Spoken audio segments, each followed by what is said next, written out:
Si tu dois réussir, c'est sur la terre. Si tu dois te marier, c'est sur la terre. Si tu dois évoluer, c'est sur la terre. Arrivé au ciel, notre seul travail sera d'adorer notre Maître, d'adorer notre Seigneur, de le louer et de lui dire gloire, gloire, gloire est l'Éternel des armées. La réussite, c'est sur la terre. C'est pourquoi la Bible dit que ta volonté soit faite sur la terre comme au ciel. De la même manière que nous devons être glorifiés au ciel, nous devons commencer à vivre cette gloire sur la terre. C'est pourquoi je n'aime pas cet évangile qui dit aux gens ne soyez pas bénis sur la terre, cherchez le ciel. La Bible dit cherchez premièrement. Le mot premièrement veut dire qu'il y a deuxièmement, il y a troisièmement, il y a quatrièmement, il y a cinquièmement, il y a sixièmement, il y a septièmement. Ça veut dire que c'est un ordre établi. Cherchez premièrement le royaume des cieux et sa justice, et toute chose vous sera donnée par-dessus. En un mot, le Seigneur sait que tu dois te marier.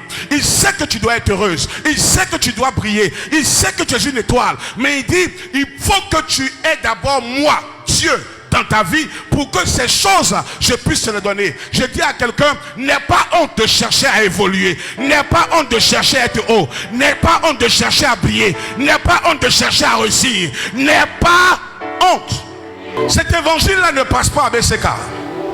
Cet évangile qui dit que le chrétien doit faire pitié, le chrétien doit se négliger. Oh, si je n'ai rien eu sur la terre, oh, c'est que j'aurai dans le ciel. Paresseux.